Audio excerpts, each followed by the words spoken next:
Okay, so I'm going to lay in that line for her face, right? I want to kind of throw in my circle.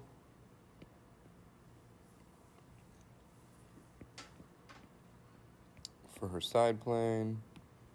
I'm going to make this layer a little bit lighter. Okay. And then I want to take that circle, cut it in half. I'm going to bring it down, bring down that halfway mark. And then what am I looking for? Her chin, right? So if I'm looking at her chin is going to be facing, and this way it's going to go towards like Lily. So I know that it has to be kind of like in perspective a little bit. It should not be drawn straight, okay? So this is like the first mistake that I see students make. Ultimately, if I have this, you can already see that I'm starting to draw in the head in the direction that it's facing, the way that it should be looking, okay? I'm going to come up towards her jaw. How many planes do I want to draw in? 2? 3 planes in a side view, okay? And 3 planes on one side. And then how many planes on the other side? Does anyone remember? 1, 2, right? And they have to kind of match up. And they're going to be in the same perspective no matter what. This one's going to be flat. Why is that one going to be flat? Foreshortened, right? I'm not going to see that jaw kind of stick out in a foreshortened view as much, okay? I can kind of hint to it. I can kind of push it out a little bit, but I like to kind of keep it close. All right, I'm going to go into the head, come back around, and then should her noggin end where the circle was? No, right? I'm going to extend it out a little bit, right, and then bring it down. And we talked about silhouette shape a little bit. You guys remember this? Okay, if I look at Sherry, right, one of the things I want to identify is like really quickly, like what is the silhouette shape that I'm seeing? I look at her head, there's her bow, right, ears right here. All right, neck is going to come down. Right, so my silhouette shape should read like this. So beyond anything, this is something I tell you guys with the arms, with the legs, with everything. I always want to remember that what I am looking for is something that reads, that's a very big line, is something that reads visibly like the shape that I'm looking at. And that is a rectangle. And I want to keep it like a rectangle. So if her head starts to look like a square or goes in the wrong direction, I know, oops, something has happened, something has gone wrong, right? That's your center line. Make sense? Does that make sense to everyone? Am I going too fast? Okay. I don't want to go too fast. I also want to point out, like, look how loose I am staying, right? I think one of the biggest issues that students run into is that they obsess over details, right? They kind of like, I see a bump in the neck, and then I see another bump coming down here. And then look what happens to my line when I do that. What happens to my line? It is not loose. It is not connecting the top of the form to the bottom of the form. It is obsessing over each and every individual curve. This takes practice. It is not something that is intuitive to drawing, right? Everyone wants to look at the specific shape they're looking at a specific shape and time. You actually have to teach yourself, I am starting from this point in space, and I want to end up in this point in space. I need to connect those two lines in space. I need to actually force myself to say, ignore everything in between. Does that make sense? All right, cool. I'm going to come back from the back of the ear. I'm going to come in. I'm going to draw through her neck, and you can see why this gesture line is facing that way, right? I'm always going into the dominant trapezius, or the edge of the trapezius that I can see. Her neck is going to come down. And then do we stop at the head? No, we draw down to the shoulders. We're going to start with good habits because you have Joseph Gerges as your teacher, and he wants to teach you good habits, okay? I'm going to go down to the shoulder line. I like to draw in at least the clavicle. If you want to draw it in, you can, but it's going to be somewhere right here. Somewhere right here. And that's because the clavicle is going to show me exactly where those sternocleidomastoid muscles come in and connect, okay?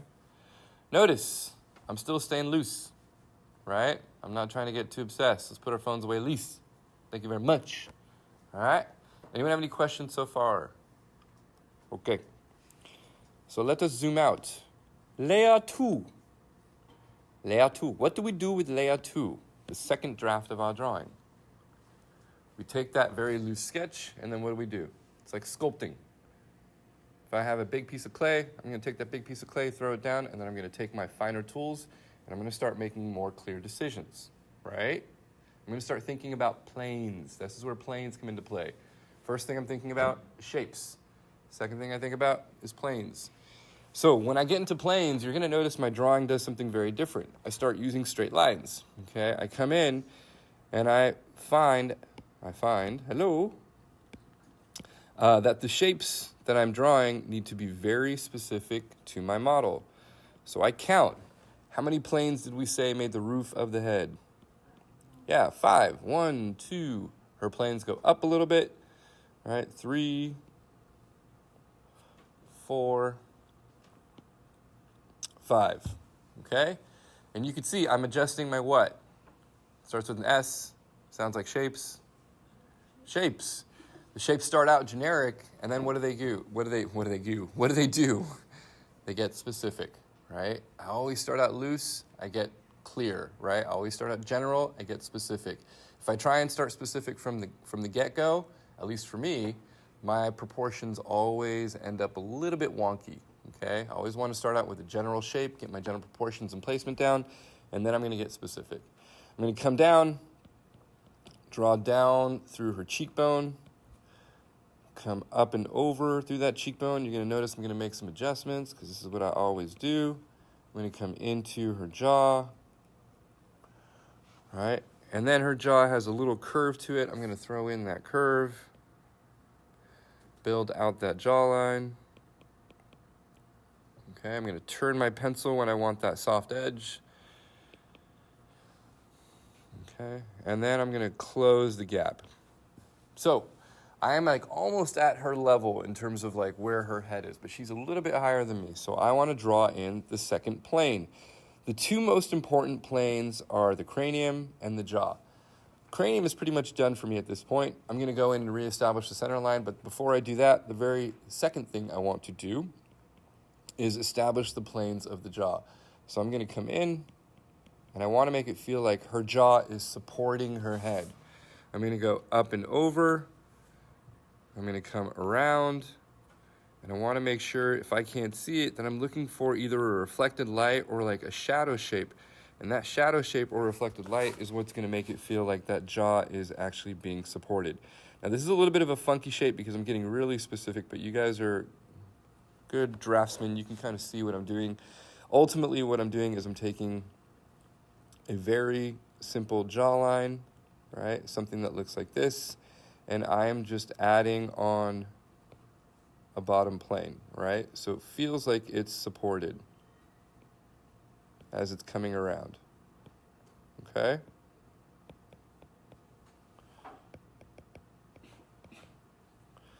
Make sense so far? Everyone good? All right, I'm gonna go back in and I'm gonna reestablish her neck. All right, there's her neckline. It's going to come down like that. Okay.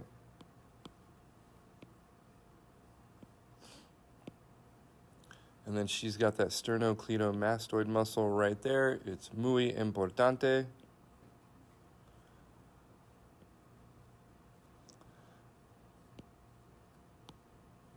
And draw around that silhouette shape. Okay, so her sternocleidomastoid's coming right here. Okay, so far so good? All right, we're gonna go from there. Let's add another layer. What do I need to do now? I need to look at those interior planes. First thing I wanna do before I look at the interior planes is find this. What is this? Center. You got two centers, they make the letter T. I always talk about them as the T line in heads and hands. So I'm gonna look for that T line. The T line is not the center line that comes through that circle, right? What do you think the T line is? What do you think that cross for the T line actually is on the face? The eye line is correct, okay? So we're going to talk about the proportions of the eyes a little bit. So I'm going to roll around her head. Here is her center line. Luckily, I drew it somewhat correct the first time, so I'm going to keep it there. Now, from the top of her head to the base of her chin. This is the base of her chin, not this, right? I meant to erase. Halfway between those two shapes is the eye line, okay? Not halfway down the circle, halfway between the top of the head and the base of the chin. So now my proportions are going to change a little bit. And her eye line, which direction should it go? If we're looking at perspective, which direction should it go? The same direction as the jaw, Joe. Yes, the same direction as the jaw, right? Because we are looking at one perspective shape. So her eyes are going away from me. They're going to be about right here. I want them to turn in space. They are not straight. If I make them straight, what's going to happen to her face? It's going to look flat, right? It's going to skew the perspective. Yes? You said halfway. You the T halfway through what? Halfway from the top of the head, base of the jaw. This is the halfway mark, but it's got to go up in space, right? So this is like about. Really? Yep. Oh, okay. Sorry. Yeah. About. Cool. Yeah. It's a little higher on her. That's why I made that adjustment. Okay. And I'm looking at, when I say the eye line, I'm looking at the middle of your eyeball, like where it kind of like comes to a point. Okay. Sometimes it will drift a little bit higher, sometimes a little bit lower, but just general is what we're looking for. Okay. So for today, I want you to start adding your eye line. All right. Now we're going to go through other proportions. Halfway between her eyes and that jaw, what do you think is going to be halfway down? Her nose. And guess what? Where does that line go? Has to go back in space, in perspective. Okay? And then halfway between her nose and her jawline is going to be the bottom lip. Okay? Make sense so far? Okay. Now, we talked about the mask. I'm going to come back in and I'm going to draw through her mask. And you notice it still looks like a generic person, but it kind of has the silhouette of Sherry. As soon as I put this mask in, something is going to happen. It is going to follow the proportions of my model a little bit more. And it should start like feeling a little bit more like my model. I'm going to put a bun on her head. I'm going to draw through the hair on her shoulders.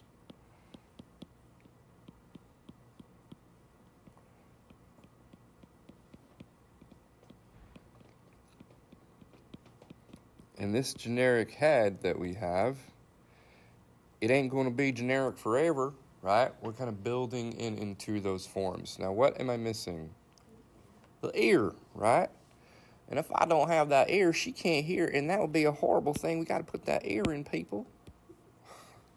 So let's put the ear in.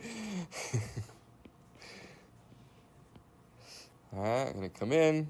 That ear is going to now follow the eye line, right? Remember I told you this? The ear starts at the eye line. It's going to go up from the eye line. How many planes? Usually it's 3 planes. 1, 2, 3. Right? Comes back out. I want to see how far it is protruding from the head. I'm going to erase that little line right there. I'm going to bring it back into the head. Right? And where does it end? Does anyone remember? At the nose. So now I have those markings or those demarcations to kind of help me establish the planes of the nose. Okay? So far, so good? Go ahead. Can you use it the other way around, where you establish the ear and then from there? You can. You can go either or. There's no right or wrong way. Yeah. I like to, it just depends on where the face, what position the head, but I'm going to say face specifically, what position the face is facing. Yeah. Does the ear also align with the beginning of the jaw? Yes. The front of the ear is always kind of like somewhere along the axis of the mandible, like right here. Yeah. And then you'll notice like people have different types of ears. I mean, I don't talk about this in this class too much, but there's some earlobes that just kind of like connect into the head, right? There's other earlobes that actually drape, right? Same thing with the top of the ear. Some ear like shapes will do this like double flip thing.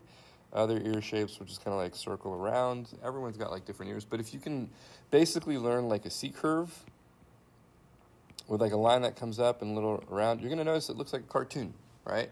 But those are the symbols that we kind of use to kind of remind ourselves of the anatomy that actually exists in the ear. Okay? But yeah, there's a bunch of different shapes. Yeah, it does not actually connect, but we just connect it just to full generalities. So you notice even when I'm drawing the ear in, I'm not like laying in any anatomy. I'm just kind of like focusing on her shapes, okay? I'm going to come in, and at last layer is going to be the layer for the planes, and this is what I want to add today, okay? I'm going to come in, and I'm going to say I need to go through and draw through that temporal bone. And next week, we're going to start to draw through the eye. And her temporal bone kind of has like a taper to it. It comes into her zygomatic bone, which is very, very strong, right? Because of the light source, right? It's going to come down through her mandible and maxilla, right? And it's going to come like right through here, okay? On the other side, I'm going to now cut into the orbit of her eye. All right, I'm going to draw through that cheekbone because that cheekbone is what? It's the zygomatic bone. It's the exact same thing on the other side. And then those will give me like the planes. You got to make sure they match up, right? They need to always be parallel in space, okay? And then if I wanted to, we could add another layer. And if you have a little bit of time, really lightly, I can place my values in, and I want to be really light about the values because I don't want them to intrude on my drawing. Right? And I could say, okay, well, you know, I'm going to group all this stuff in. I'm going to group her ear, her head, her hair. Okay, just one single value, all the way down to the shadows underneath her jaw. It's going to come all the way in, and it curves around the esophagus.